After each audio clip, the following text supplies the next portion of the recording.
नतीजा फिर वही होगा, सुना है साल बदलेगा। परिंदे फिर वही होंगे, शिकारी जाल बदलेगा। वही हाकिम, वही गुर्बत, वही कातिल, वही गासिब। बताओ कितने सालों में हमारा हाल बदलेगा। अस्सलाम वालेकुम गाइस, उम्मीद करता हूँ आप सब खैरियत से हैं, खुश हैं और आपकी ज़िंदगी परफेक्ट गुजर रही है। मैंने सोचा कि आपको नए साल की एडवांस मुबारकबाद दे दूं और मैं अल्लाह से दुआ करता हूं कि ये जो आने वाला साल है वो आपके लिए, मेरे लिए, आपकी फैमिलीज़ के लिए, हम सब के लिए बड़ा ही ज़बरदस्त, बहुत ही कामयाबी का साल हो और जो अरसे से हमारे साथ गम मौजूद हैं उन तमाम गमों से हमें निजात मिल जाए। इसके साथ साथ मैं शुक्रगुजार हूँ कि पूरे साल आप लोगों ने न सिर्फ सपोर्ट किया बल्कि हमेशा मेरे बुरे वक्त में, मेरे टफ़ टाइम में मुझे रियलाइज़ करवाया कि अगर आप मेहनत करते रहें तो आहिस्ता आहिस्ता आगे बढ़ ही जाते हैं। तो अगेन अल्लाह ताला आप सबको खुश रखे, मुझे, मेरी फैमिली को, हम सबको दुआओं में याद रखिएगा। अब हम चलते हैं अपनी पहली स्टोरी की तरफ। गाइस, आज की ये जो पहली स्टोरी है ये बड़ी दर्दनाक स्टोरी है और बड़ी मुश्किल स्टोरी है और जिन साहब ने ये स्टोरी भेजी है ये इंडिया में रहा करते हैं। ये नहीं चाहते कि इनका एक्चुअल नाम लिया जाए या जो करेक्टर इस स्टोरी में मौजूद है उसका भी एक्चुअल नाम लिया जाए। तो मैंने उनकी रिक्वेस्ट पे ये जो नाम है इनको चेंज कर दिया है और मेरी पूरी कोशिश होगी कि जो जो इंसिडेंट उनके साथ हुए या हो रहे हैं या जो कुछ इन्होंने फेस किया उसमें से जिन चीज़ों की इन्होंने इजाज़त दी है वो आपसे शेयर कर सकूं। ये स्टोरी हमें आसिम साहब ने भेजी है और ये बताते हैं कि 1995-96 में जब इनका मैट्रिकुलेशन कंप्लीट हुआ था तो इनकी जो घर की फाइनेंशियल पोजीशन थी वो स्टेबल नहीं थी।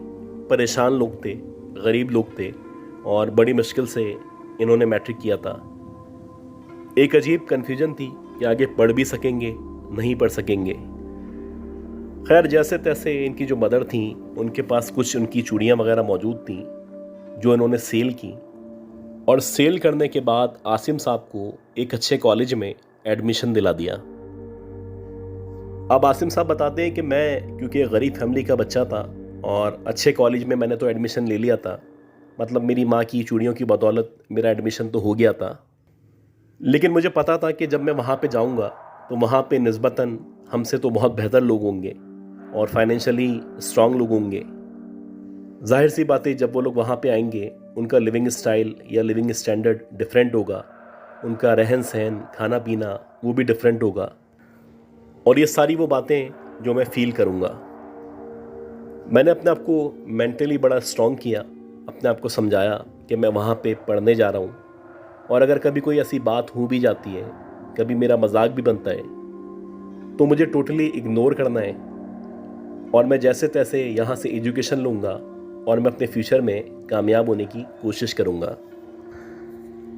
ये बताते हैं कि इनकी जो शक्ल सूरत थी वो बड़ी गुड लुकिंग थी और बहुत अच्छी सूरत के मालिक थे, लेकिन इनके पास जो फाइनेंशियल रिसोर्सेज थे वो ना होने के बराबर थे। जब से इन्होंने उस कॉलेज में एडमिशन लिया था तब से ये ऑब्जर्व कर रहे थे कि एक लड़की है जो खुद अपनी गाड़ी को ड्राइव करके आती है और उसके स्टाइल से लगता है कि वो फाइनेंशियली किसी स्ट्रांग फैमिली का हिस्सा है। वो इनको फॉलो कर रही होती है या इनको देख रही होती है या मुसलसल मुख्तलिफ तरीके से इनको इंटीमेट करने की कोशिश करती है या इनको बताना चाहती है कि जैसे वो इनमें इंटरेस्टेड है। इनको अपना कोर पर्पस याद था, इनको याद था कि ये यहाँ पे पढ़ने गए हैं और ये किसी भी तरह इस तरह की दोस्तियाँ, इस तरह की मोहब्बत या इस तरह के मामलात को अफोर्ड नहीं कर सकते।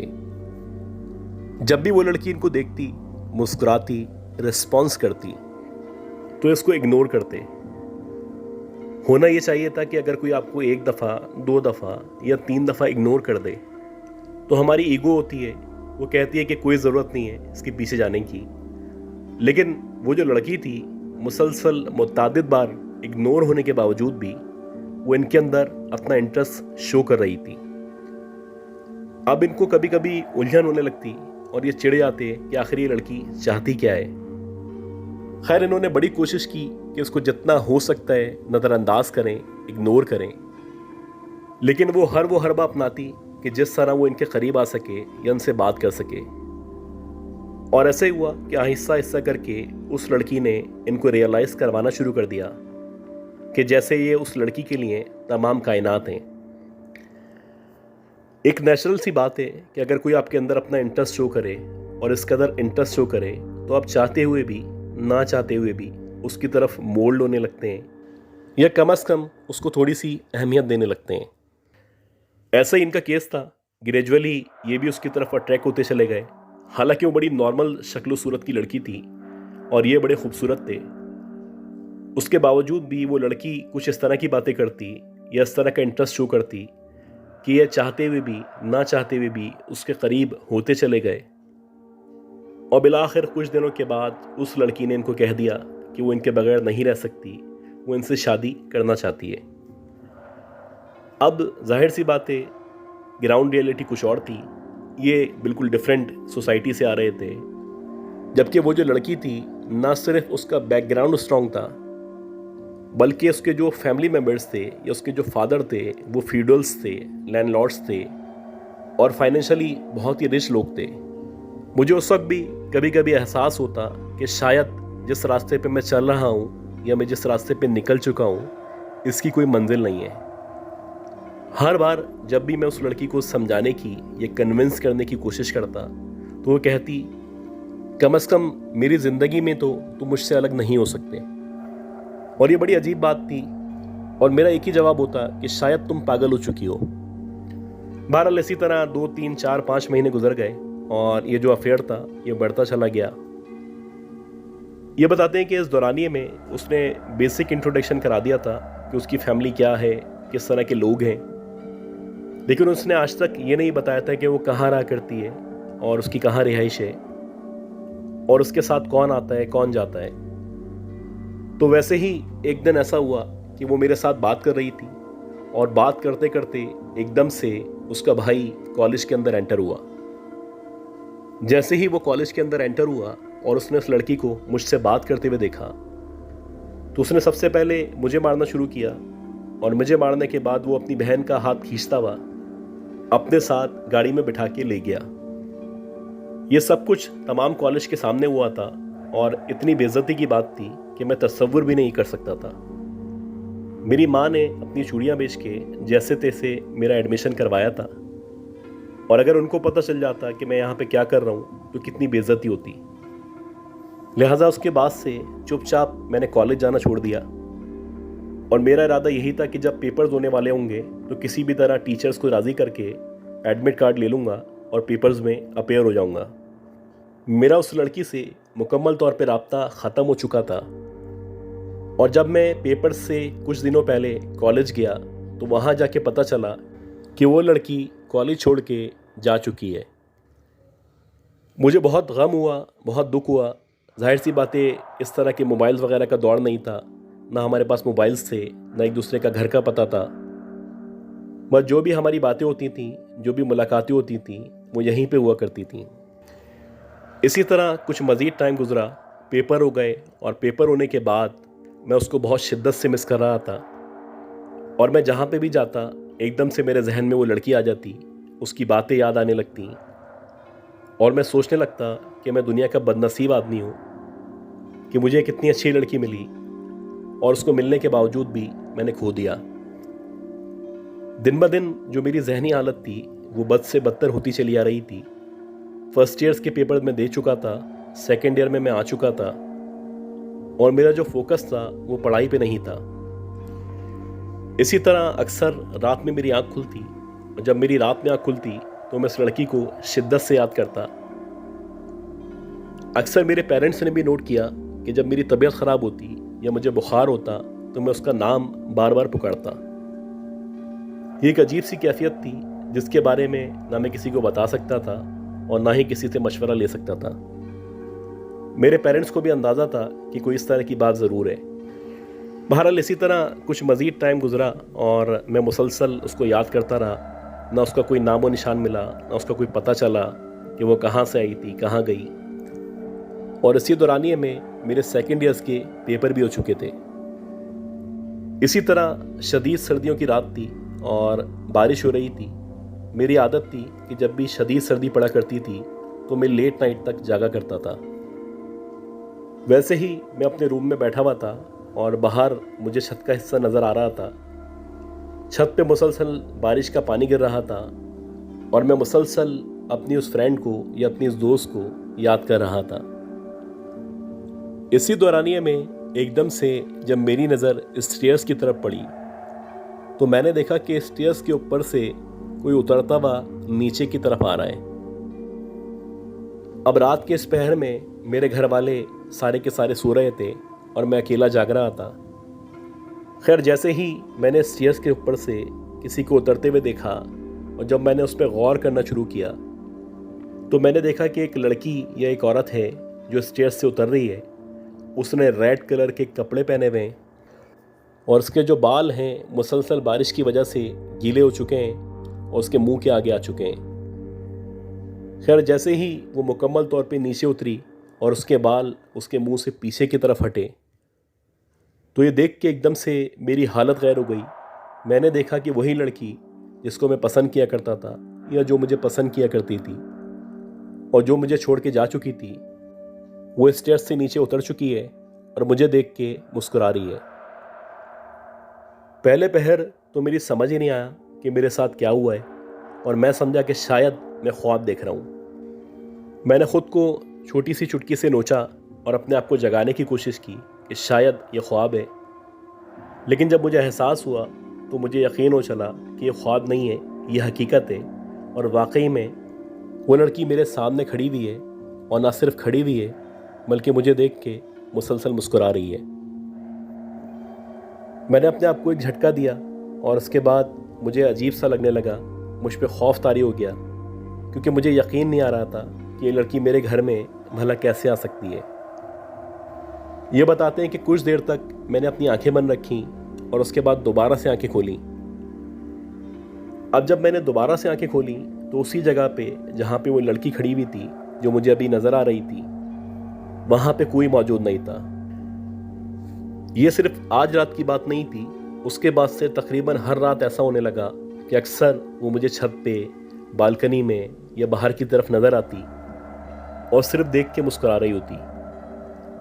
अब जब से वो मुझे नज़र आना शुरू हुई थी मुझे शिद्दत से उसकी याद आ रही थी और मुझे बज़ाहिर लगता था कि मेरी जो जहनी कैफियत है वो ख़राब हो चुकी है क्योंकि मैं मुसलसल उसके बारे में सोचता रहता हूँ। लिहाजा बार बार मुझे ऐसा लगता है कि जैसे वो यहाँ पे आ चुकी है, हालांकि वो यहाँ पे मौजूद नहीं होती।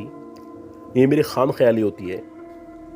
खैर, इसी दौरानिए में एक दफ़ा ऐसा हुआ कि मेरा अपने कॉलेज में दोबारा से जाना हुआ और जब मैं कॉलेज में गया तो वहाँ पे जो एडमिन मैनेजर था उससे मेरी मुलाकात हुई।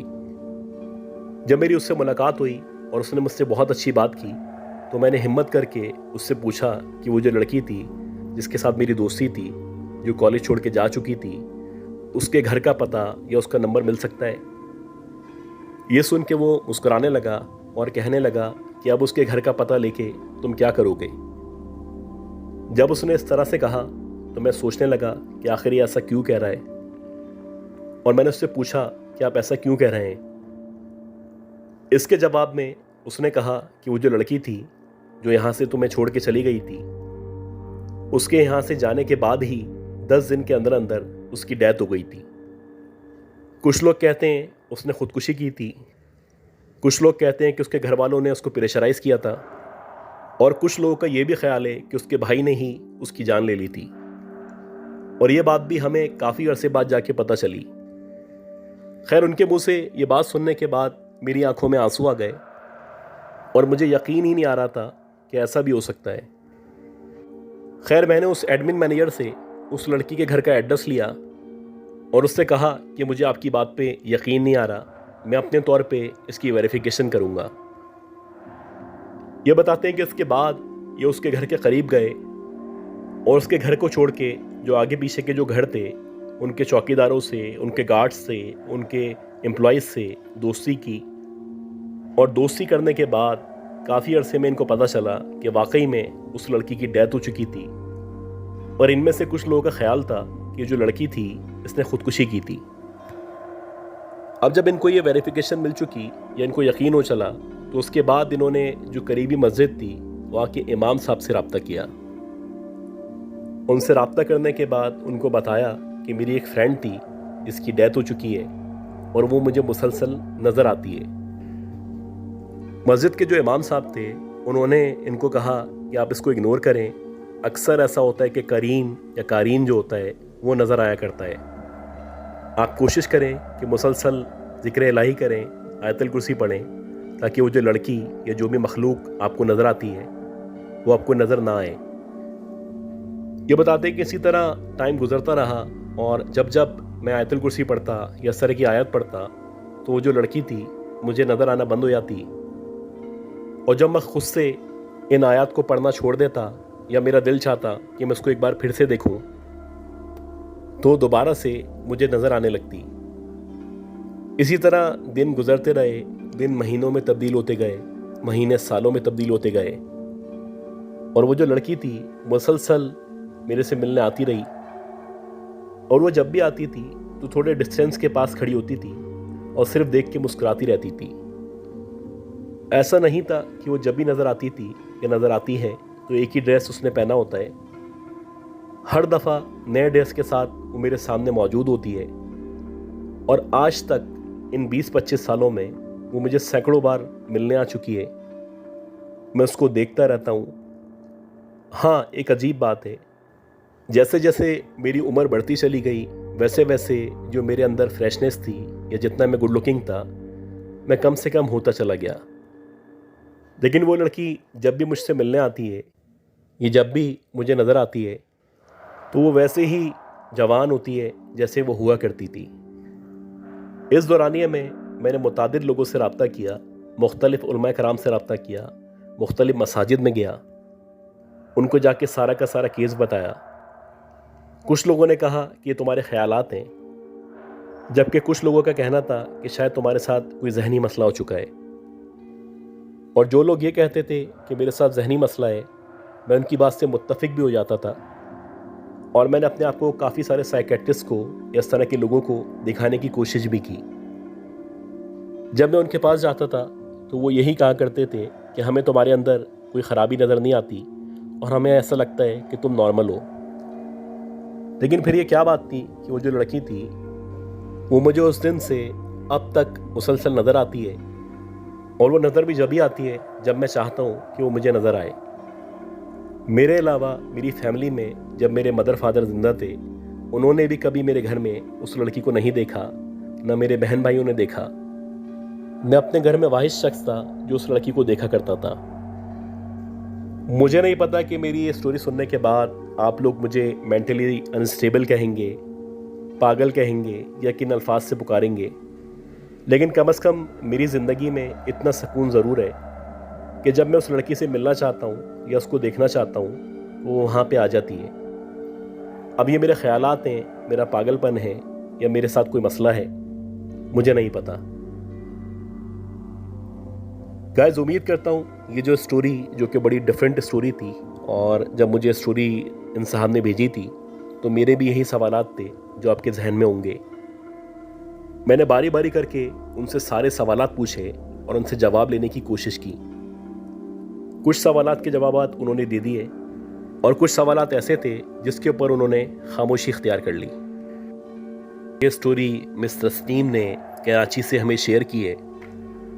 ये बताती है कि इनके जो फादर थे वो गए वक्तों में सिक्योरिटी एजेंसीज़ में या सिक्योरिटी इदारे में जॉब किया करते थे, और इस जॉब की वजह से इनकी जो पोस्टिंग थी पाकिस्तान के मुख्तलिफ शहरों में, मुख्तलिफ सूबों में की जाती थी।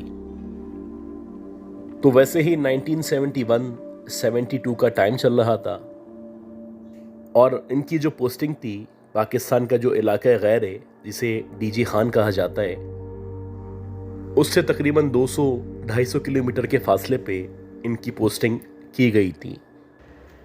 इनकी जॉब की रिक्वायरमेंट थी कि इनको ख़ास तौर पे रात के औकात में सिक्योरिटी पॉइंट ऑफ व्यू से उस पूरे इलाके का या उस एरिया का गश्त करना होता था, और इनके पास एक गाड़ी में कुछ सिपाही भी मौजूद हुआ करते थे। अब ये जो इलाका है ये मुकम्मल तौर पे पहाड़ी इलाका है। यहाँ पे बुलंदोबाला पहाड़ मौजूद हैं और अगर आप अब से 50 साल पुरानी बात करें तो आप अंदाज़ा लगा सकते हैं कि वहाँ पे ना इतनी आबादी मौजूद थी और ना ही इतने ज़्यादा वहाँ पे घर मौजूद हुआ करते थे। मुकम्मल तौर पे वीराना था, एक अजीब सी खामोशी थी।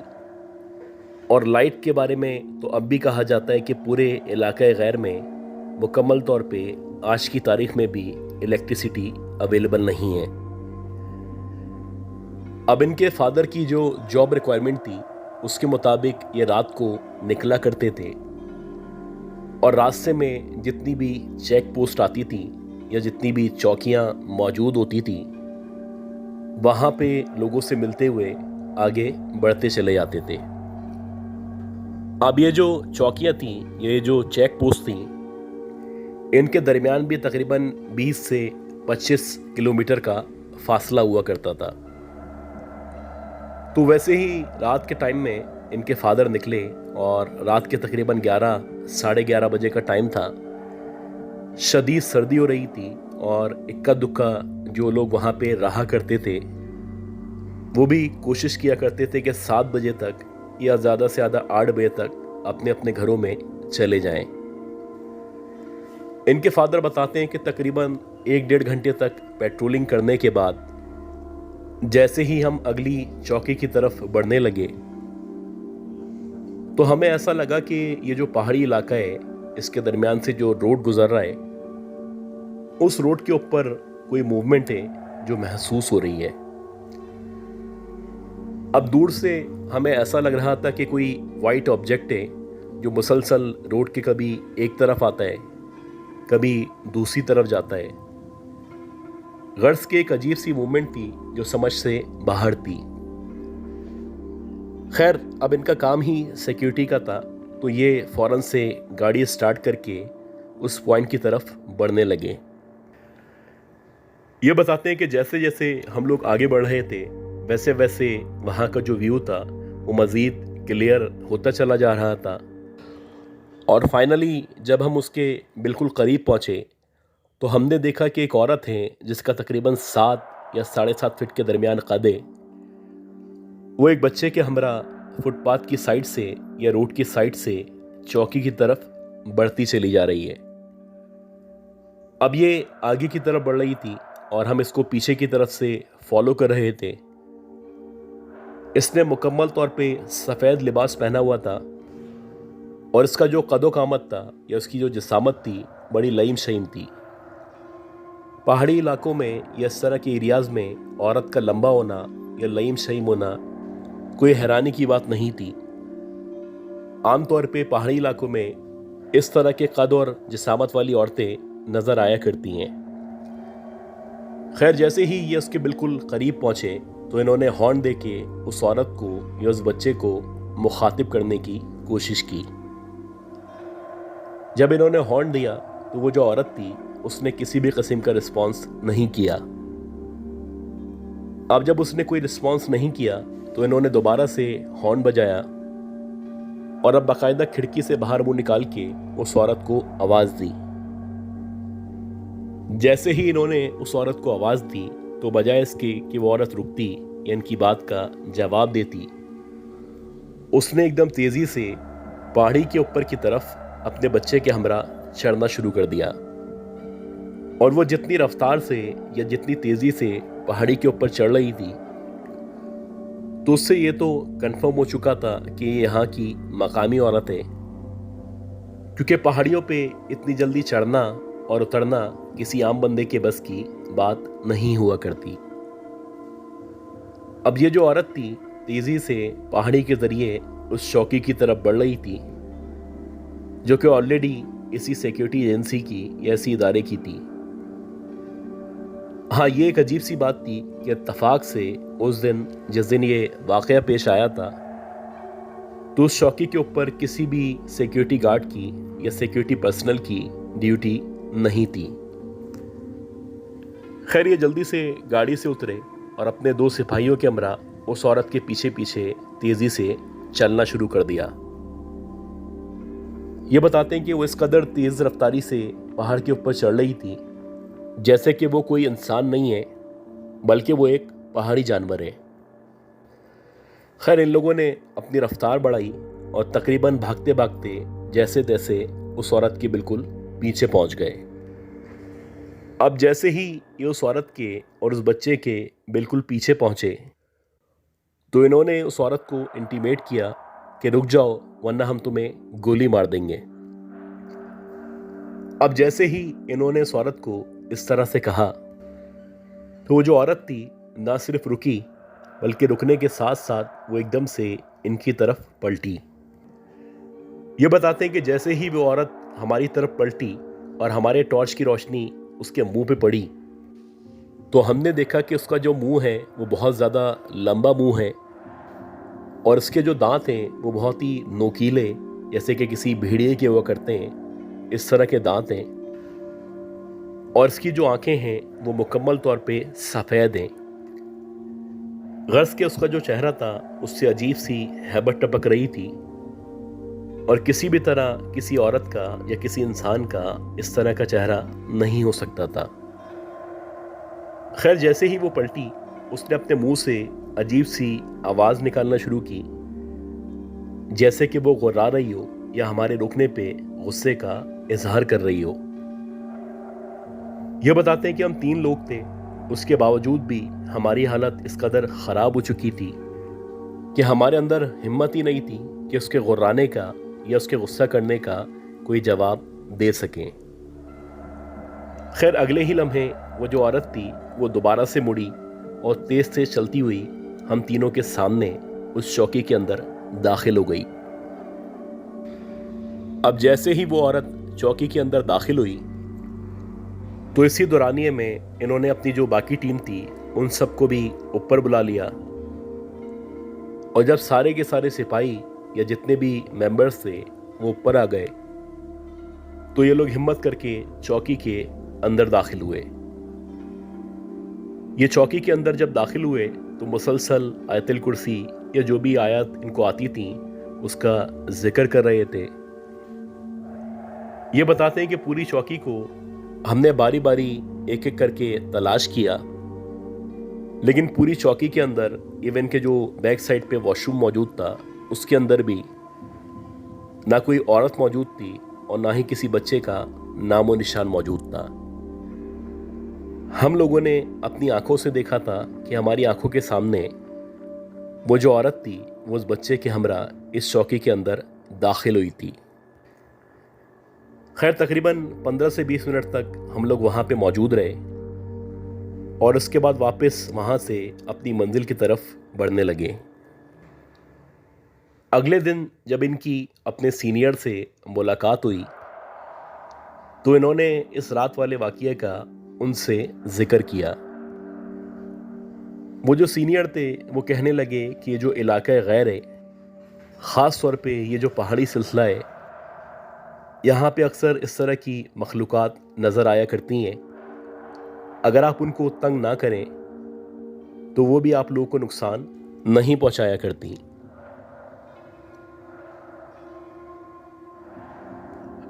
अच्छा गाइस, आज की ये जो दूसरी स्टोरी है, ये स्टोरी हमें काशिफ मुनव्वर साहब ने शेयर की है और ये स्टोरी भी इलाका गैर की यानी डीजी खान और उससे आगे की स्टोरी है।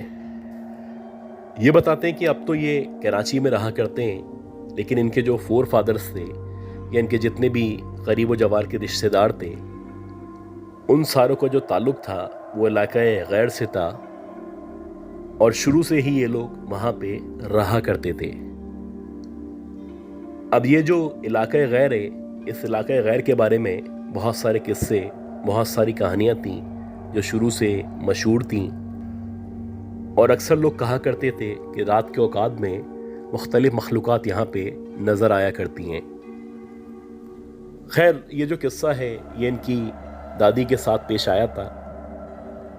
इनकी जो दादी थी वो शुरू से ही नमाजी परहेज़गार थी और इसके साथ साथ पाकी नापाकी का ख्याल रखा करती थी।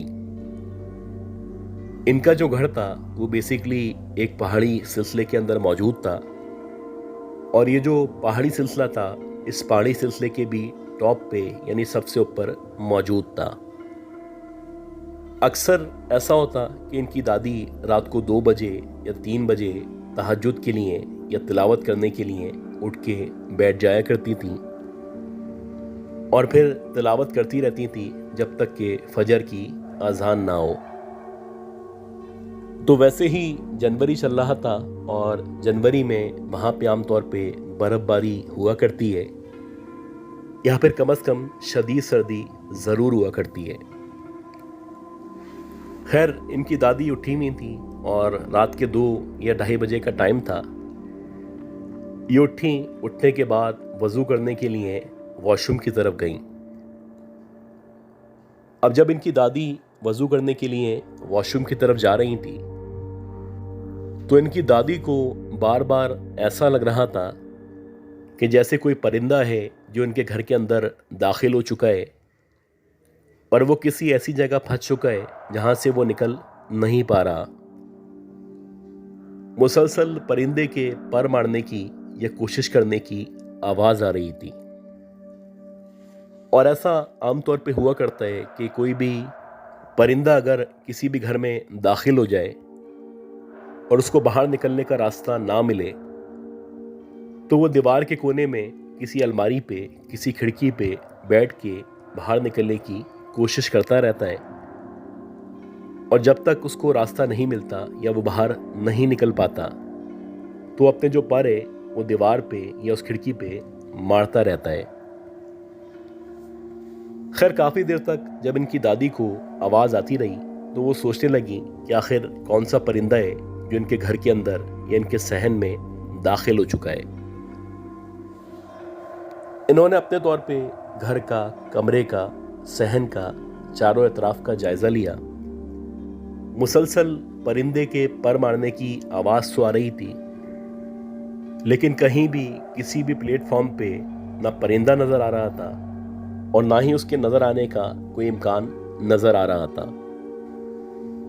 खैर, इन्होंने जाके तिलावत शुरू की और तकरीबन आधे घंटे तक ये तिलावत करती रहीं। तिलावत करने के बाद इन्होंने दुरूद शरीफ और कलमा पढ़ना शुरू किया और जब तक ये तिलावत करती रहीं या दुरूद शरीफ और कलमा पढ़ती रहीं इनको मुसलसल परिंदे के पर मारने की आवाज़ आती रही। अभी फजर होने में काफ़ी देर बाकी थी और इनको ये फ़िक्र लाहक थी कि ये जो परिंदा है पता नहीं सुबह तक बचेगा भी या नहीं बचेगा। खैर, इन्हीं ख्यालात में और इस हमदर्दी के जज्बे के तहत ये अपने कमरे से बाहर निकली और आहिस्ता आहिस्ता इन्होंने इस आवाज़ को फॉलो करना शुरू किया। अब जैसे ही ये कमरे से बाहर आई तो इनको ऐसा लगा कि जो इनका घर है, इनके घर के बाहर की तरफ से यानी जहाँ पे एक टीला मौजूद है उस तरफ से परिंदे की मूवमेंट की या उसके पर हिलाने की आवाज़ आ रही है। अब इन्होंने आहिस्ता आहिस्ता करके दरवाज़ा खोला और जब दरवाज़ा खोलने के बाद बाहर की तरफ देखा तो इन्होंने देखा कि जो सामने पहाड़ी का टीला है उस टीले के ऊपर बाकायदा एक औरत बैठी हुई है जो कि बड़ी लंबी चौड़ी सी औरत है और उसके बहुत ही बड़े बड़े बाल हैं। बज़ाहिर देखने से वो बहुत गोरी चिट्टी लगती है और ऐसा लग रहा है कि इस औरत का इस गांव से ही ताल्लुक़ है। खैर, इतनी रात में इस सर्दी में इस औरत का यहाँ पे बैठना बड़ी अचंभे की बात थी और ये बात इनकी दादी को हज़म नहीं हो रही थी। खैर, अभी वो इस औरत के ऊपर या उसकी बॉडी पे गौर कर ही रही थी कि एकदम से वो जो औरत थी उसने अपने दोनों हाथ ऊपर की तरफ करना शुरू किए और जैसे ही उस औरत ने अपने हाथ फिज़ा में या ऊपर की तरफ किए तो इनको ऐसा लगा कि ये जो औरत है, इस औरत के दोनों हाथों के नीचे बहुत सारे पर मौजूद हैं, जैसे कि आमतौर पे परिंदों के पर हुआ करते हैं।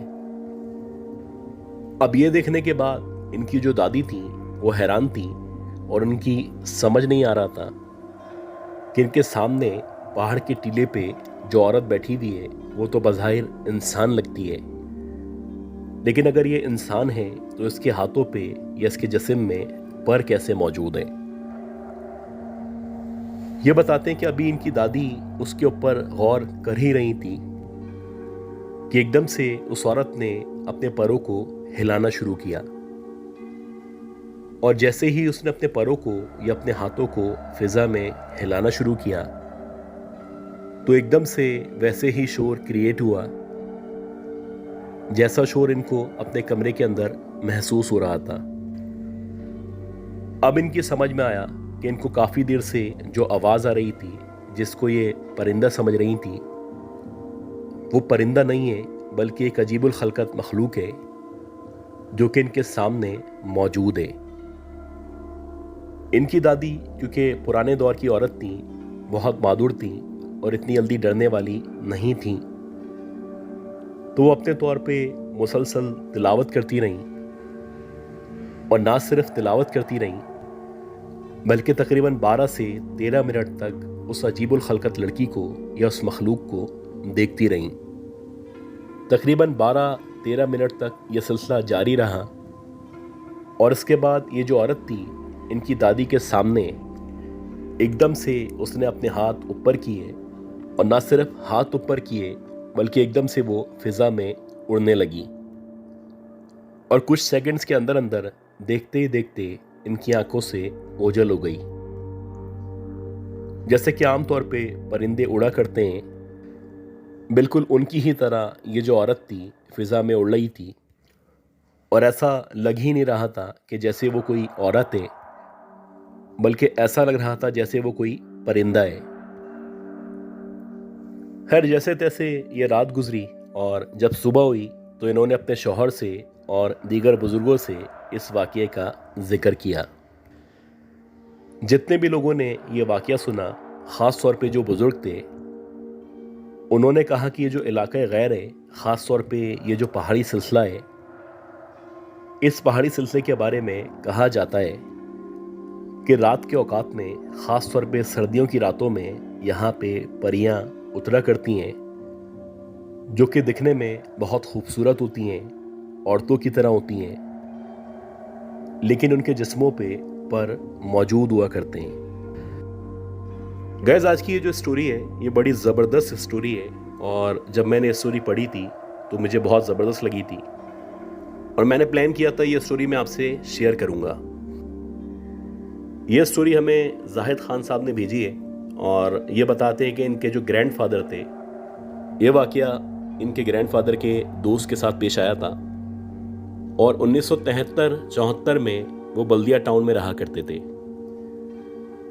उनका बल्दिया टाउन में एक बहुत बड़ा सा घर था, तकरीबन 1000 गज पे मुश्तमिल था, और बीच के हिस्से में कमरे बने हुए थे। उससे आगे निकलें तो गार्डन था, और गार्डन से मज़ीद आगे बढ़ें तो ओपन एरिया था, और जहाँ तक निगाह जाती थी वहाँ तक ना कोई आबादी थी ना कोई रहा करता था। आप समझ लें कि तकरीबन 3-4 किलोमीटर के एरिया के अंदर मुश्किल से 100-150 मकानात मौजूद थे। ये जो इनके साथ वाक़या पेश आया था, ये वाक़या पेश आने से पहले इनकी जो वाइफ थी उनकी डेथ हो चुकी थी, और उस दौर के अंदर ही इनका बेटा बैरून मुल्क चला गया था। इस पूरे घर में वो अकेले हुआ करते थे, और शुरू से ही इनको शिकार का शौक था। इनके पास गन मौजूद थी।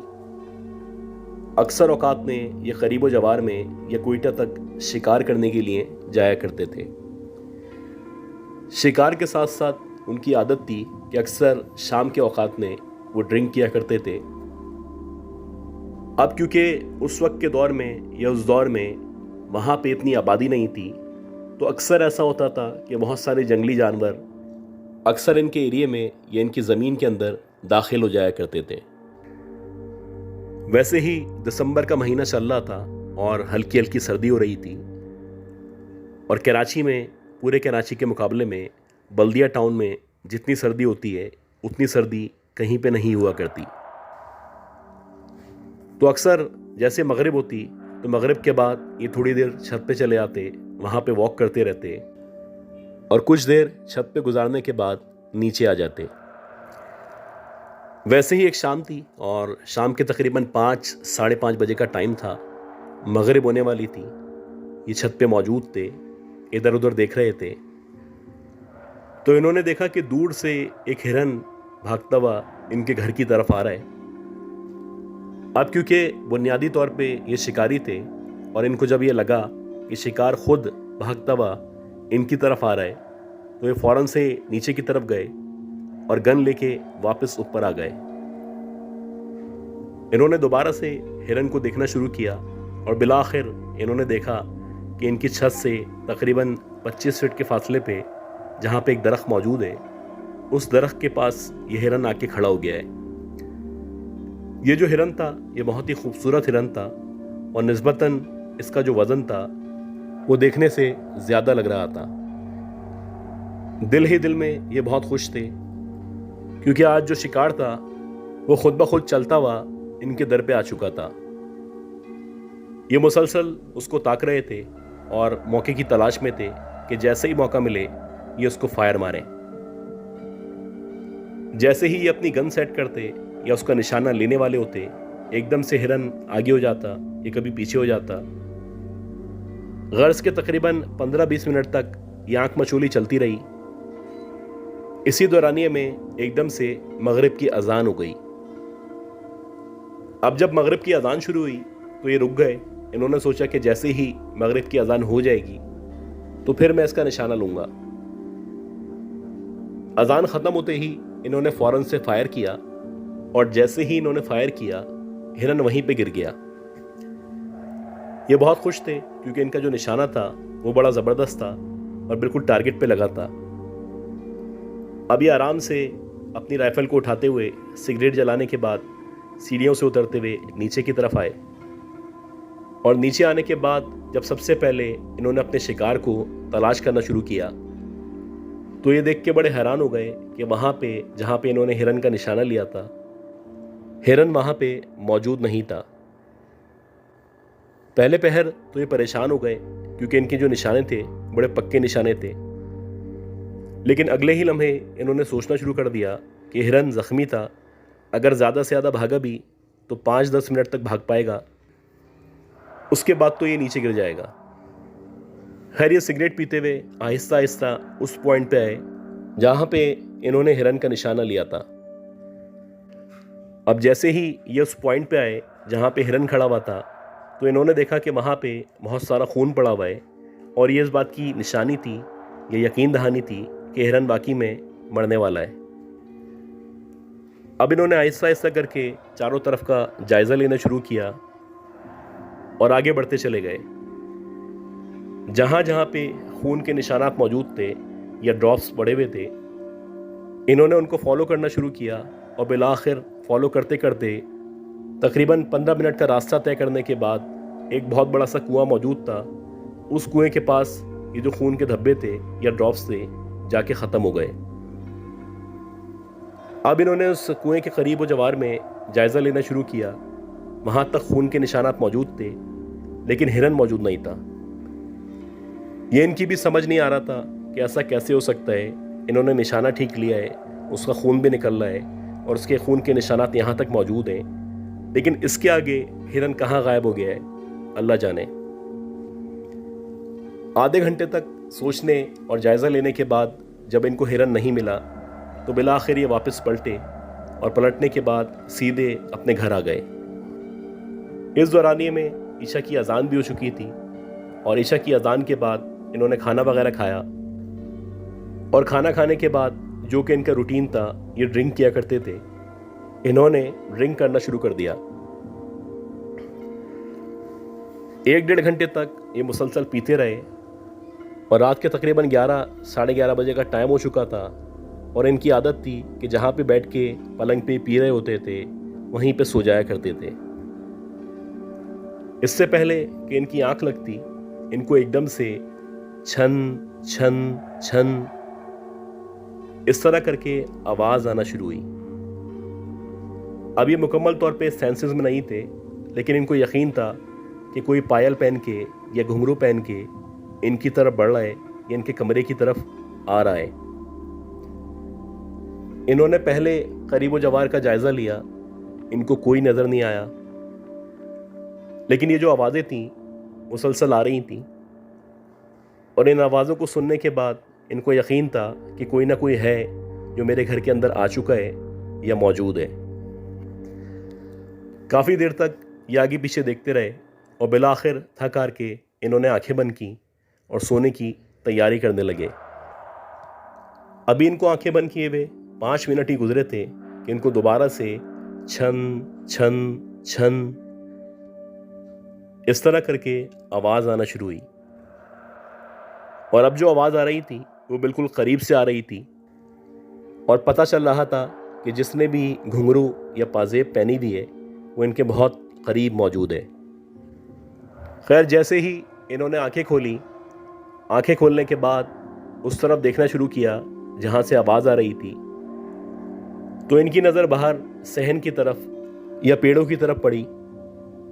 इन्होंने देखा कि वहाँ पे बादाम के दरख्त के पास एक औरत खड़ी हुई है जिसने बज़ाहिर सफ़ेद कलर के कपड़े पहने हुए हैं। उसके जो बाल हैं वो खुले हुए हैं और बिखरे बिखरे बाल हैं। इसके साथ साथ उसके पेट की तरफ ऐसा लग रहा है जैसे खून के निशानात मौजूद हैं या उसके पेट में से खून रस रहा है। और वो आहिस्ता आहिस्ता करके इनकी तरफ बढ़ रही है। जैसे जैसे वो इनकी तरफ बढ़ रही है वैसे वैसे पाजेब की या पायल की आवाज़ मुसलसल बढ़ती चली जा रही है। एक तो ये वैसे ही नशे में थे तो इनको पहला इंप्रेशन यही लगा कि शायद मैंने इस कदर पी ली है कि मुझे कोई औरत है जो नज़र आने लगी है। इन्होंने अपने आप को झटका और झटकने के बाद दोबारा से बाहर की तरफ देखा। और जब इन्होंने दोबारा से बाहर की तरफ या पेड़ों की तरफ देखा तो वही मंजर था कि वो जो औरत थी मुसलसल इनकी तरफ बढ़ रही थी और ऐसा लग रहा था वो इनके पास ही आ रही है। अब इनकी समझ से बाहर था, इन पे खौफ तारी हो गया था। उनको यकीन हो चला था कि कुछ गलत हो गया है। इन्होंने जल्दी से आंखें बंद की और आंखें बंद करने के बाद अपने ऊपर एक चादर डाल ली और जैसे तैसे करके रात गुजर गई। अगले दिन जब सुबह इनकी आंख खुली तो इनको एकदम से याद आया कि रात में इनके साथ क्या हुआ था। खैर, जैसे ही इनको याद आया तो ये सोचने लगे हो सकता है मेरा वहम हो या मैंने कोई ख्वाब देखा हो, क्योंकि भला कोई औरत मेरे घर के अंदर या सामने कैसे आ सकती है। खैर, ये इस वक्त मुकम्मल सेंसेस में थे। उठ के बैठे, चारों तरफ का जायज़ा लिया और जैसे ही इनकी नज़र ज़मीन के ऊपर या फर्श के ऊपर पड़ी तो इन्होंने देखा कि किसी औरत के खून आलूद पाँव के, और वो भी उल्टे पाँव के निशानात मौजूद हैं। और ये जो निशानात हैं इनको अगर फॉलो करें तो ये सीधे उसी दरख्त की तरफ बढ़ रहे हैं जहाँ पे रात में इनको वो औरत नज़र आई थी। अब जब इन्होंने खून आलूद पाँव के निशानात देखे तो इनको यकीन हो चला कि रात में जो कुछ मैंने देखा था वो हकीकत थी। खैर, इन्होंने उसको इग्नोर किया और उसके बाद जो भी इनका रूटीन था वो सारे काम करने लगे। जैसे तैसे दिन तो गुजर गया, लेकिन उसके बाद जब रात शुरू हुई यानी मगरिब हुई तो दोबारा से इन्होंने पीना पिलाना शुरू कर दिया। अभी इनको पीते पिलाते 10-15 मिनट ही गुजरे थे कि एकदम से इनके कानों में पायल की आवाज़ गूंजने लगी। दोबारा से इनको छन छन छन इस तरह करके आवाज़ आना शुरू हुई। और जब इन्होंने आगे पीछे देखा तो उसी दरख्त के नीचे वही औरत उसी हुलिये में खड़ी हुई थी और उसके पेट से मुसलसल खून निकल रहा था। लेकिन गुज़िश्ता रात के मुकाबले में ये अभी भी सेंसेस में थे और इनको क्लियरली नज़र आ रहा था कि एक औरत है जिसने उस पेड़ के नीचे से चलना शुरू किया है और आहिस्ता आहिस्ता करके वो इनकी तरफ बढ़ती चली जा रही है। जैसे जैसे वो इनकी तरफ बढ़ रही थी वैसे वैसे इनकी हालत गैर हो रही थी। इन पे खौफ तारी हो चुका था। गिरते पड़ते ये उठे और सीधे अंदर की तरफ भागे। कमरे के अंदर पहुंचते ही इन्होंने दरवाजे को लॉक कर लिया और दोबारा से अपने मुंह पे चादर डाली और आंखें बंद कर लीं। लेकिन आज काफ़ी देर तक इनको नींद नहीं आई उनको मुसलसल महसूस होता रहा कि इनके पलंग के चारों तरफ कोई है जिसने पायल पहनी भी है और वो चल रहा है। खैर, जैसे तैसे ये रात तो इन्होंने गुजार ली। अगले दिन जब ये उठे तो सीधे पाक साफ होने के बाद ये मस्जिद में पहुंचे और वहां पहुंचने के बाद वहां के जो इमाम साहब थे उनको बताया कि पिछली 2 रातों से मैं देख रहा हूं कि एक औरत है जिसने पायल पहनी भी होती है और उसके पाँव उल्टे होते हैं। वो आहिस्ता आहिस्ता करके मेरी तरफ आती है या मेरे करीब आती है। ये सुनने के बाद वो जो इमाम साहब थे उन्होंने कहा कि आप ये बताएं, जब आप ये सब महसूस करते हैं तो आप मुकम्मल तौर पे सेंसेस में होते हैं? इसके जवाब में इन्होंने कहा कि नहीं, सेंसेस में तो नहीं होता क्योंकि मैंने आम तौर पे ड्रिंक की भी होती है। ये सुनने के बाद इमाम साहब ने कहा, हो सकता है आप क्योंकि पीते पिलाते हैं इस वजह से आपको ऐसा महसूस होता हो।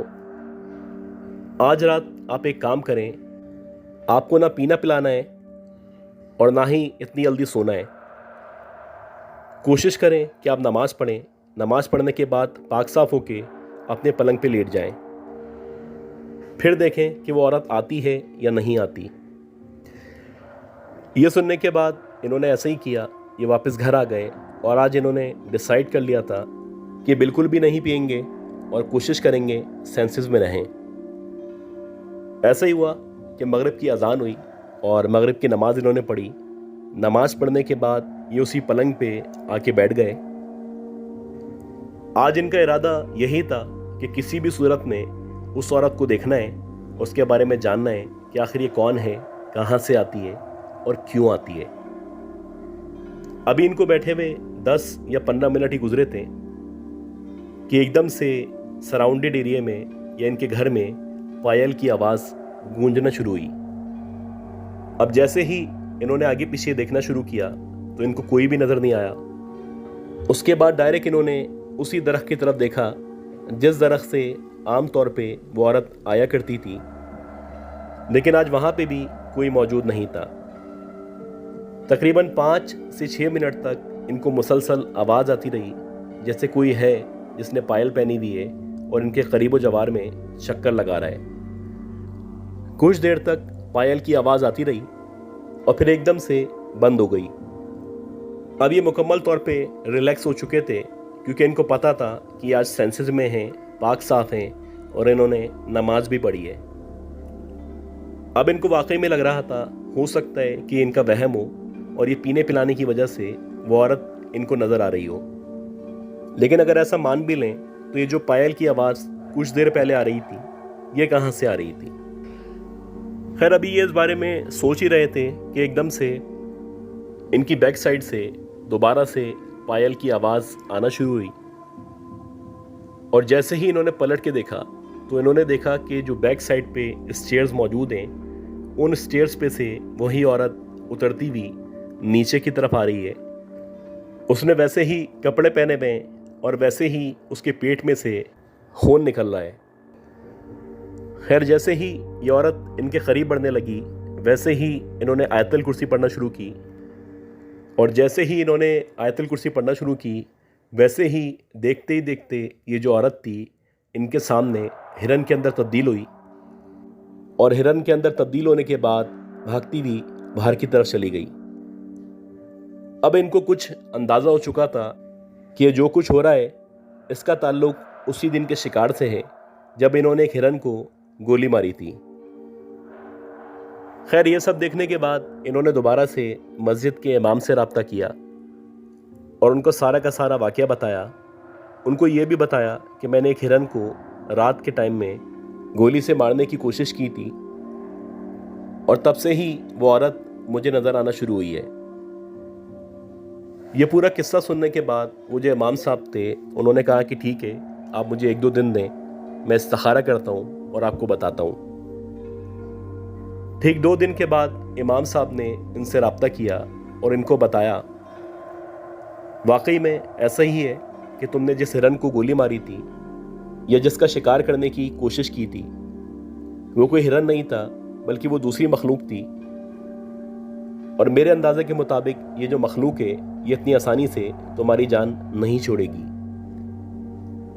फिर भी मैं तुम्हें कुछ कीले दे रहा हूँ, ये कीले अपने घर के चारों तरफ में लगा दो। इसके अलावा कुछ वज़ाइफ बता रहा हूँ, ये वज़ाइफ रोज़ाना पढ़ो। इंशाल्लाह तुम्हारी जो जान है वो महफूज रहेगी और वो जो भी मखलूक है वो तुम्हें नुकसान नहीं पहुँचा सकेगी। और ऐसा ही होता रहा। जब तक ये जिंदा थे तब तक वो जो औरत थी वो रोज़ाना वहाँ पे आया करती थी। हाँ, लेकिन जहाँ पे कीलें लगी हुई थी उन कीलों से मज़ीद आगे ये नहीं बढ़ पाती थी। कभी कभी आपकी ज़िंदगी में कुछ इस तरह की गलतियाँ हो जाती हैं जिनका खुमियाजा आपको ताहयात भुगतना पड़ता है। गाइस, आज की जो स्टोरी है ये बहुत ही वियर्ड स्टोरी है, बहुत डिफरेंट स्टोरी है। और मुझे यकीन है कि जब आप ये स्टोरी सुनेंगे तो आपको भी हैरानी होगी और आप भी सोचेंगे कि इससे पहले इतनी खौफनाक, ये इतनी भयानक स्टोरी हमने नहीं सुनी है। ये स्टोरी हमें अफ़ान साहब ने भेजी है और ये बताते हैं कि पिछले 30 सालों से ये लोग गुलशन मेमार में मुक़ीम हैं। अब जो लोग कराची में रहा करते हैं वो गुलशन मेमार से वाकिफ़ होंगे। गुलशन मेमार कराची पाकिस्तान के अंदर एक बहुत बड़ा सा इलाका है और उस इलाके में बहुत ज़्यादा सोसाइटीज़ मौजूद हैं। ये जो इलाका है ये पिछले 20 या 22 सालों से आबाद होना शुरू हुआ है। इससे पहले ये मुकम्मल तौर पे सुनसान था, वीरान था, या आप कह सकते हैं कि एक जंगल नुमा जगह थी जहाँ पे कोई भी नहीं रहा करता था। खैर, अफ़ान साहब जब अब से 22 या 23 साल पहले यहाँ पे शिफ्ट हुए थे तो इनके फादर ने 240 गज का एक घर ख़रीदा था और उसको ग्राउंड +2 में तब्दील कर दिया था। अब क्योंकि इनकी जो फैमिली थी वो इतनी ज़्यादा बड़ी नहीं थी, इनकी फैमिली में टोटल 4 अफराद थे। इनके फादर, मदर, इनकी बहन और ये खुद। इनके फादर का शुरू से ही यही प्लान था कि ये जो ऊपर का हिस्सा है, चाहे फर्स्ट फ्लोर हो चाहे सेकंड फ्लोर हो, इसको हमें किराए पे देना है ताकि यहाँ से कुछ आमदनी भी आ सके और ये जो अकेलापन है ये ख़त्म हो सके। अब गुलशन मेमार की ये जो सोसाइटी थी, जो कि आज बहुत मशहूर सोसाइटी है, उस वक्त यहाँ पे बाउंड्री वॉल तो मौजूद थी लेकिन सिक्योरिटी का खातिर ख्वाह इंतज़ाम मौजूद नहीं था। 2 गार्ड्स थे जो मेन गेट के बाहर बैठा करते थे और उनमें से भी अक्सर एक गार्ड बैक साइड पे होता था और एक फ्रंट साइड पे होता था। ये बताते हैं कि इनके फादर ने मुख्तलिफ स्टेट एजेंट्स से रब्ता करना शुरू किया और उनको बताया कि मेरा जो घर है इसको मैं किराए पे देना चाहता हूँ। अब अगर आप 20-22 साल पहले या 25 साल पहले गुलशन मेमार की बात करें तो सच्ची बात यह है कि लोग वहाँ जाने से, वहाँ पे रहने से अवॉइड किया करते थे। पहली बात तो किराएदार मिला ही नहीं करते थे और अगर कोई मिल भी जाए तो किराया इतना कम देते थे कि उससे बेहतर था कि आप इस घर को किराए पे ना दें। और ऐसे ही हुआ कि इनके फादर जिस किराए की डिमांड कर रहे थे उस किराए पे कोई भी इस घर को लेने पे राज़ी नहीं था। इसी तरह 10 दिन गुजरे, 15 दिन गुजरे, 1 महीना, 2 और फिर 3 महीने गुजर चुके थे। अब इनको मायूसी हो चुकी थी कि शायद कोई किराएदार नहीं मिलने वाला, लिहाजा ये लोग ज़हनी तौर पे तैयार थे कि अब अगर किराए पे उठता है तो उठे, अदरवाइज ऐसे ही खाली रहेगा। वैसे ही कुछ मज़ीद दिन गुजरे और एक रात मगरिब की नमाज के बाद एकदम से किसी ने दरवाजे पे नॉक करना शुरू किया। इत्तफाक से घर में अफ़ान साहब मौजूद थे और इनकी बहन मौजूद थी।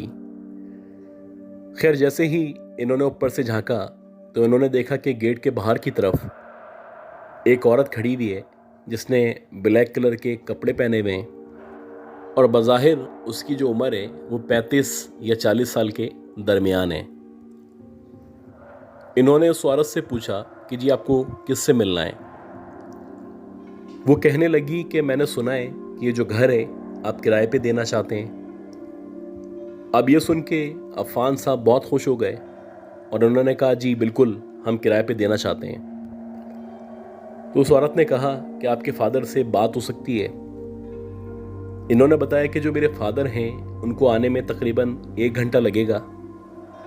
अगर आप चाहें तो वेट कर लें या फिर कल आ जाएं। खैर वो जो औरत थी वो कहने लगी कि ठीक है, मैं 1 घंटे के बाद दोबारा आ जाती हूँ। ये बताते हैं कि अगले 1 घंटे के अंदर अंदर मेरे फादर और मदर वापस आ चुके थे। और जब वो वापस आए तो मैंने उनको बताया कि एक आंटी आई थी जो हमारे घर को किराए पे लेना चाहती हैं। अब ये सुन के जो मेरे फादर थे वो बहुत खुश हुए और वेट करने लगे कि कब वो औरत वापस आती है और मेरे बाबा उनसे मामला तय करने के बाद उसको घर किराए पे दे देते हैं। खैर 1 घंटे बाद जब वो दोबारा से आई तो मेरे फादर से उन्होंने मुलाकात की। मेरे फादर ने उनको किराया थोड़ा सा बढ़ा के बताया, क्योंकि मेरे फादर को यकीन था कि ये जो औरत है ये पैसे कम करवाएगी। खैर जैसे ही मेरे फादर ने किराया बताया तो वो जो आंटी थी वो फौरन से राज़ी हो गईं। उन्होंने कहा कि हम कल ही अपना सामान लेके यहाँ पे आ जाएंगे। हम टोटल 3 बहनें हैं, हमारे वालिदैन मौजूद नहीं हैं और अगर आप चाहें तो कुछ महीने का एडवांस भी ले सकते हैं। खैर सारे मामला तय करने के बाद उन्होंने कल रात का टाइम दिया और हम लोग एक्सपेक्ट कर रहे थे कि अगले दिन रात को कोई ट्रक आके रुकेगा, कोई सुजुकी आके रुकेगी और उस सुजुकी या ट्रक के अंदर इनका सामान मौजूद होगा। लेकिन हमें हैरानी जब हुई जब ये जो आंटी थी रात के तकरीबन 9, साढ़े 9 बजे हमारे दरवाजे को नॉक करने लगी।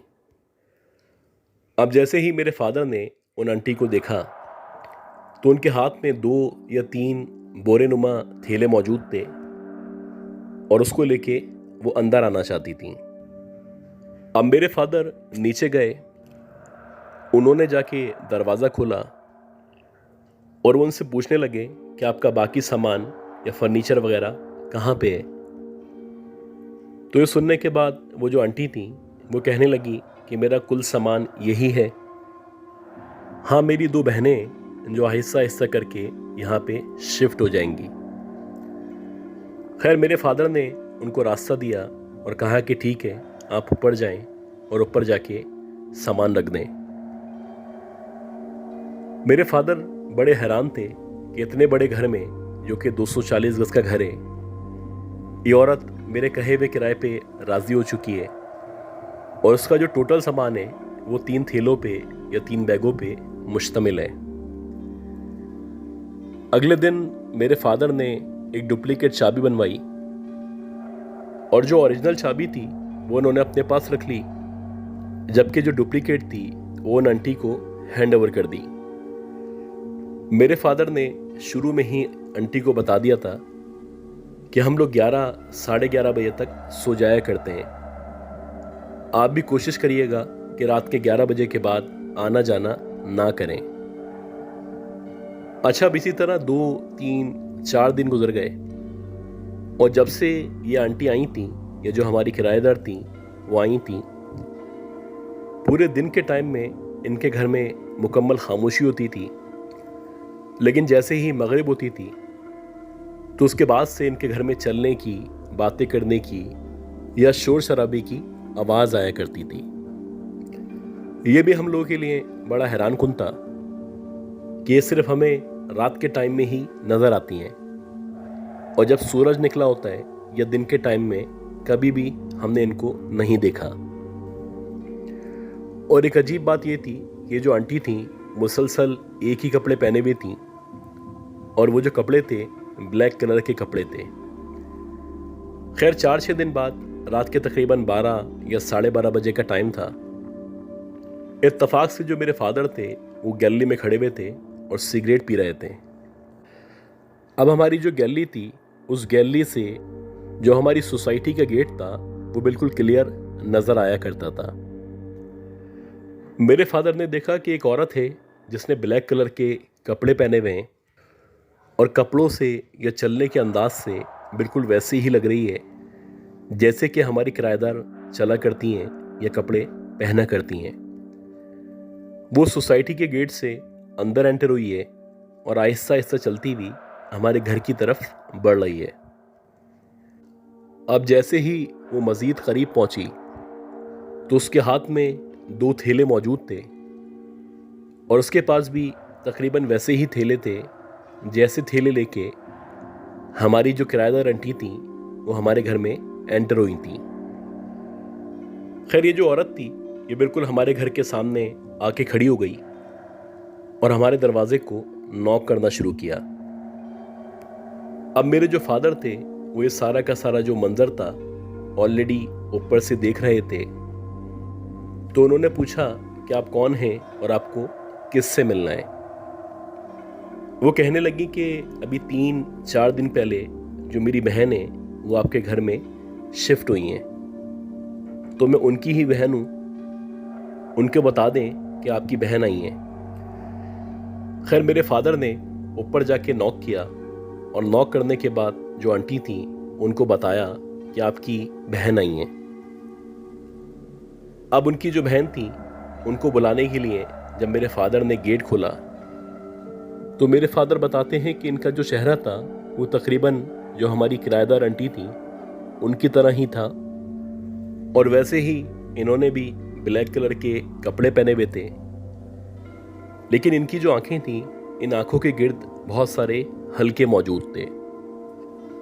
खैर, वो अपने बैग लेके सीढ़ियों की तरफ गईं और सीढ़ियों से चढ़ती हुई ऊपर की तरफ चली गईं।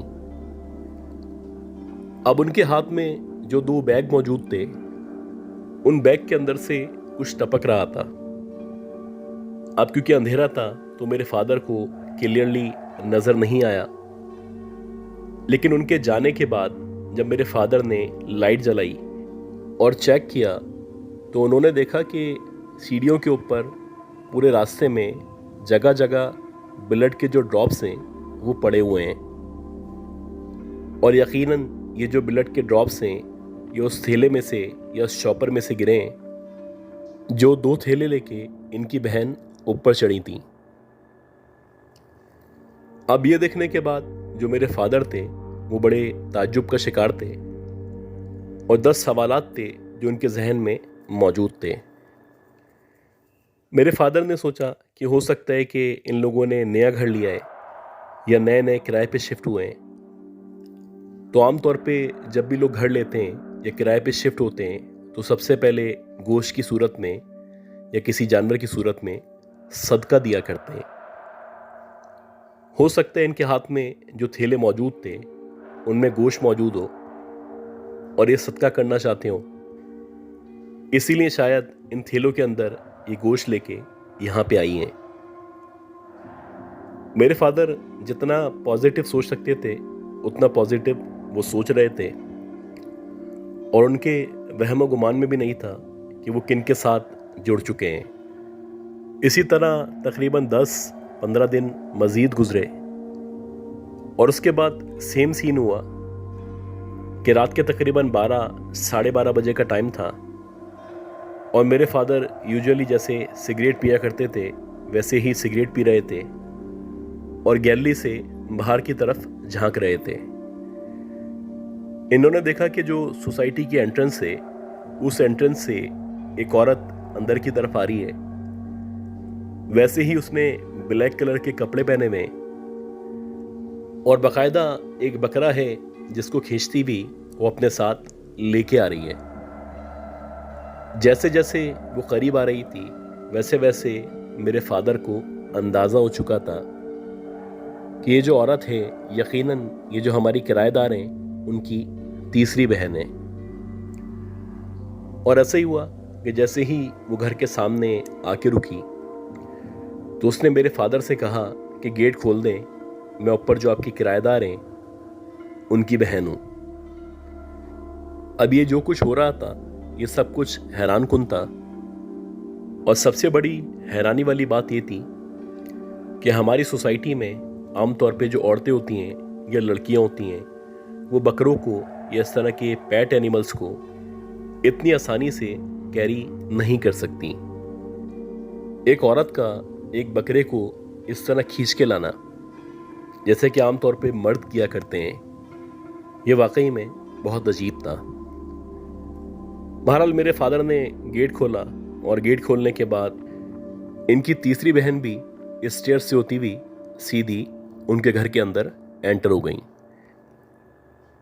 अच्छा, जब आमतौर पे आप बकरे या इस तरह के जानवरों को घर में लेके आते हैं तो जो जानवर है वो शोर किया करता है। ख़ास तौर पे जब वो नई जगह जाता है तो बहुत ज़्यादा चीखा करता है। लेकिन हैरानकुन बात ये थी कि एक दिन, 2 दिन, 3 दिन गुजर गए, न उस बकरे की न किसी भी किस्म के शोर की आवाज़ ऊपर से नीचे आ रही थी। ये सब कुछ बड़ा स्ट्रेंज था और मेरे फादर मुसलसल ऑब्जर्व कर रहे थे।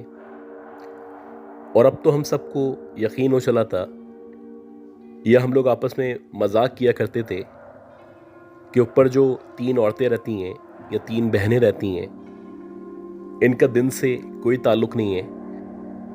ये सूरज गुरूब होने के बाद घर से निकला करती हैं या इनकी आवाज़ें आया करती हैं। अच्छा, जो मेरे फादर थे उन्होंने इसके साथ साथ जो हमारा गार्ड था, जो कि गेट के बाहर बैठा करता था, उसको भी कहा था कि जब भी ये ख़वातीन जाएं और आएं तो नज़र रखा करो कि क्या लेके आती हैं, कहाँ से आ रही होती हैं और किस तरफ जा रही होती हैं। तकरीबन 15-20 दिन के बाद जब मेरे फादर ने उस गार्ड से पूछा कि कोई अपडेट दो कि तुमने क्या ऑब्जर्व किया है,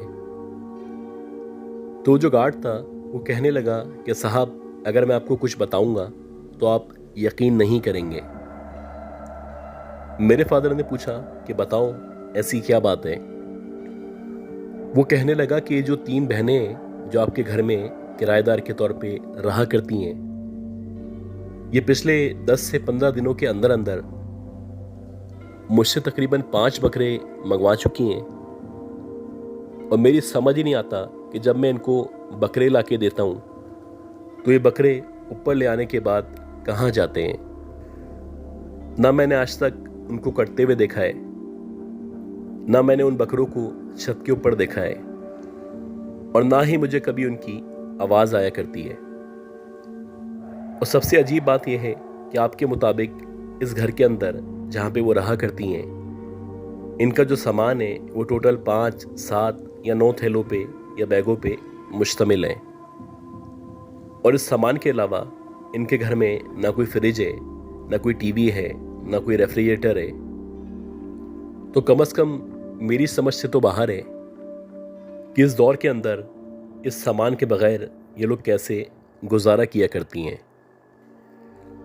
चौकीदार की जो बात थी ये बड़ी माकूल बात थी, और ये सारी की सारी जो बातें थी वो मेरे फादर, मेरी मदर, इवन के हम भी सोचना शुरू हो चुके थे। खैर, बात आई गई हो गई, और उसके तकरीबन 5 या 6 दिन बाद जब मेरे फादर की दोबारा से चौकीदार से मुलाकात हुई तो उसने बताया कि साहब, पिछले 5-6 दिन के अंदर अंदर इन्होंने मुझसे तकरीबन 3 या 4 दफ़ा मिठाई मंगवाई है। तो ये सुन के जो मेरे फादर थे उन्होंने कहा कि इसमें कोई ऐसा मसला तो नहीं है। ये सुनने के बाद वो जो गार्ड था वो कहने लगा कि मसला है, और वो जो मसला है वो ये है कि इन लोगों ने मुझसे 15-15 किलो मिठाई एक वक्त में मंगवाई है। और जब भी ये मुझसे मिठाई मंगवाती हैं या बकरा मंगवाती हैं तो ये मुझे हमेशा 3,000-4,000 रुपये ऊपर दिया करती हैं। इनका जो हुलिया है, इनके जो कपड़े हैं, या इनका जो लिविंग स्टाइल है, उसको देख के कहीं से भी नहीं लगता कि ये लोग इतने पैसे वाले हो सकते हैं। मेरी समझ नहीं आता कि ये जो बकरा मंगवाती हैं उसका गोश्त कहाँ जाता है और उसको ज़िबा कौन करता है। इसके साथ साथ जो इन्होंने 15-15 किलो मिठाई मंगवाई है तो उसको भला ये 3 बहनें कैसे कंज्यूम कर सकती हैं। अब ये बातें सुनने के बाद मेरे जो फादर थे उनके सर से पानी ऊंचा हो चुका था और वो डिसाइड कर चुके थे कि अगले दिन के टाइम में वो एक दो मोहल्ले वालों के हमरा, ख़ास तौर पे मेरे मामू के हमरा ऊपर जाएंगे, इनसे सलाम दुआ करेंगे और इनके बारे में मालूमात इकट्ठी करने की या जानने की कोशिश करेंगे। क्योंकि अब तक की सूरत हाल के मुताबिक मेरे फादर का यही ख्याल था कि ये जो 3 औरतें हैं जो हमारे ऊपर रहा करती हैं, ये नॉर्मल औरतें नहीं हैं, ये यकीनन जादूगरनी हैं, ये इस तरह की कोई प्रैक्टिसेस करने वाली ख़वातीन हैं। अब मोहल्ले वालों को अपने साथ ले आना या मामू को अपने साथ ले आना इसलिए ज़रूरी था क्योंकि ये सिर्फ औरतें थीं और अगर मेरे फादर बग़ैर मोहल्ले वालों के या बग़ैर किसी की इजाज़त के खुद ब खुद अंदर चले आते तो मेरे फादर के ऊपर या मेरी फैमिली के ऊपर कोई इल्ज़ाम भी लग सकता था। बहरहाल अगले दिन दोपहर के तकरीबन 1 या 2 बजे का टाइम था। मेरे फादर मोहल्ले वालों को, ख़ास तौर पे 3 फैमिलीज़ को एतमाद में ले चुके थे और इत्तफाक से जो मेरे मामू थे वो भी पहुंच चुके थे। इन सब को लेके मेरे फादर ऊपर चढ़े और ऊपर जाने के बाद इन्होंने दरवाजे को नॉक करना शुरू किया।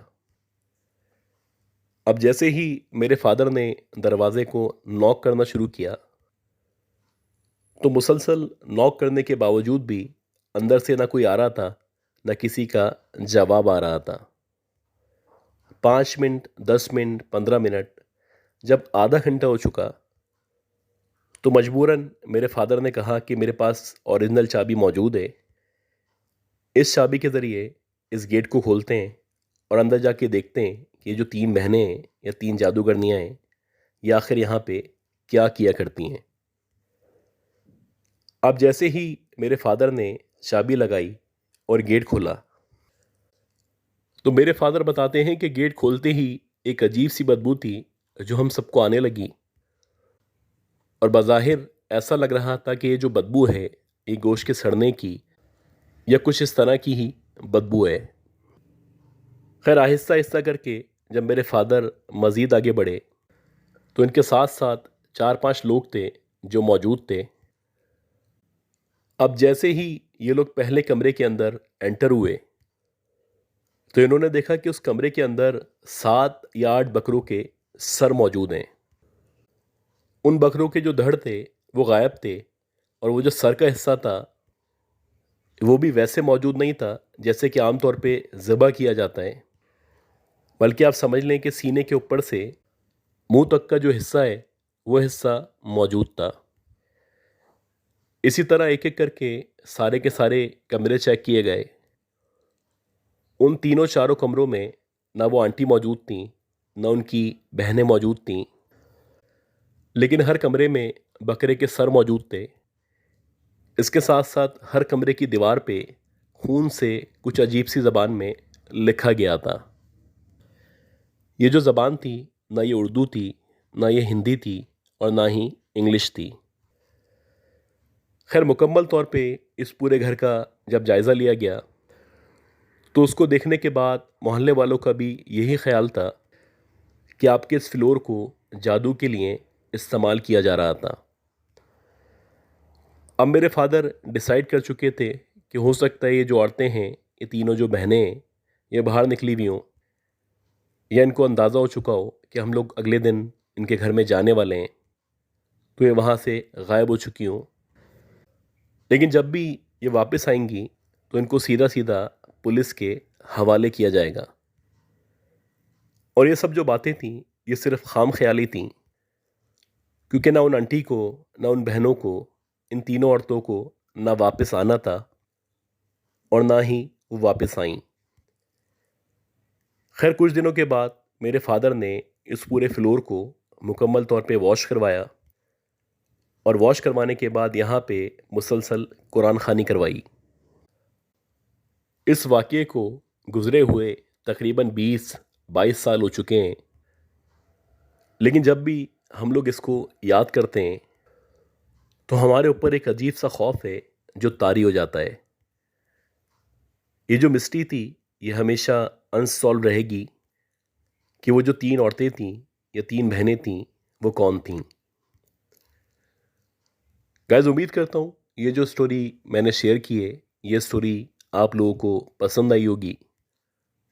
अगर आप लोगों को ये स्टोरी पसंद आई है तो प्लीज़ मेरे चैनल को लाइक करें, सब्सक्राइब करें और हो सके तो अपने सर्किल में शेयर करें। दुआ करें कि अल्लाह ताला मुझे, मेरी फैमिली को, आप सबको, आपकी फैमिलीज़ को सेहत दे, ज़िंदगी दे, सलामती दे।